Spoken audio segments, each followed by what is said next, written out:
Good morning friends, I hope आप सब बहुत अच्छे से होंगे। दैनिक रोजगार समाचार के इस सेशन में आप सबका एक बार फिर से खैर मकदम, हार्दिक स्वागत, मोस्ट वेलकम। उत्तर प्रदेश लोक सेवा आयोग से एक बड़ी अपडेट है। लोक सेवा आयोग में साक्षात्कार 25 अगस्त से।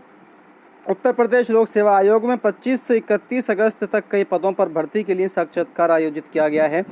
आयोग के उप सचिव पुष्कर श्रीवास्तव ने बताया कि चिकित्सा एवं शिक्षा विभाग में असिस्टेंट प्रोफेसर रेडियो डायग्नोसिस के 5 और ऑब्स एवं गायनी के 2 पद और 25 अगस्त को साक्षात्कार होगा। न्यूरो सर्जरी के 1 और कार्डियोलॉजी के 1 पद के लिए 26 अगस्त को साक्षात्कार होगा। इसके अलावा जो 31 अगस्त तक साक्षात्कार होने हैं उस सब की जानकारी जो है इस न्यूज़ में दी गई है, आप देख सकते हैं। और 29 से 31 अगस्त तक व्यावसायिक शिक्षा एवं कौशल विकास विभाग में प्रधानाचार्य, उप प्रधानाचार्य और सहायक निदेशक के 74 पदों के लिए साक्षात्कार होगा। और आगे भी जो है इसी खबर को जो है प्रमुखता से छापा गया है कि सीधी भर्ती के पदों के लिए जो है इंटरव्यू 25 से है। आप अपने हिसाब से अगर आपका इसमें कोई सब्जेक्ट है तो अपने शेड्यूल इंटरव्यू का आयोग की वेबसाइट से आप देख सकते हैं। और पीसीएसपी पर सुनवाई नियमित खंडपीठ के समक्ष 23 से। रिजल्ट रद्द के खिलाफ अपील पर उठाए गए हैं सवाल।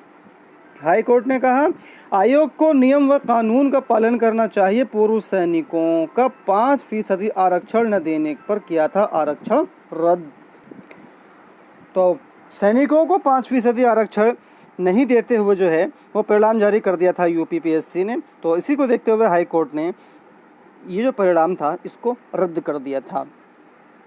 और आगे है, राज्य कर विभाग में जल्द होगी अराजपत्रित कर्मियों की भर्ती। मुख्यालय ने सभी जोनल अपर आयुक्तों से मांगा है रिक्त पदों का ब्यौरा। अराजपत्रित श्रेणी के 670 से अधिक पद जो हैं वो रिक्त हैं।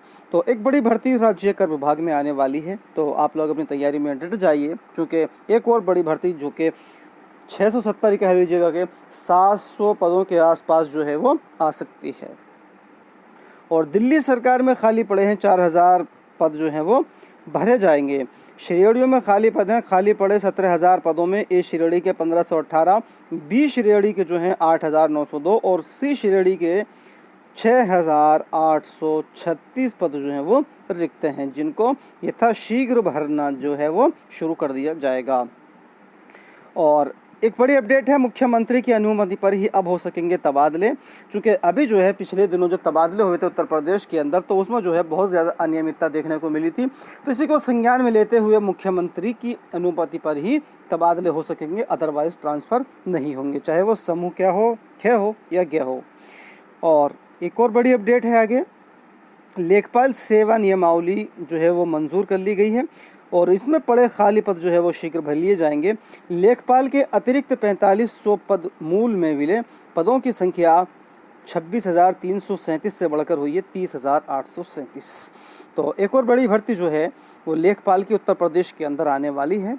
किसी वजह से आपका पिछला पेपर जो लेखपाल वाला था वो सही नहीं हुआ है, तो अब आप अगली भर्ती के लिए अपनी तैयारी को शुरू कर दीजिए।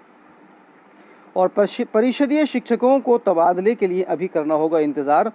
68,500 भर्ती प्रक्रिया के 4,000 शिक्षकों को जिला आवंटित होने के बाद होगी प्रक्रिया शुरू और राजकीय शिक्षकों के समायोजन में भी अभी लग जाएगा समय। तो दोस्तों इस वीडियो में इतना ही। वीडियो अच्छी लगे तो लाइक कीजिएगा, शेयर कीजिएगा, साथ ही साथ इसी तरह की दूसरी अपडेट्स पाने के लिए चैनल को सब्सक्राइब करना ना भूलिएगा। Thank you.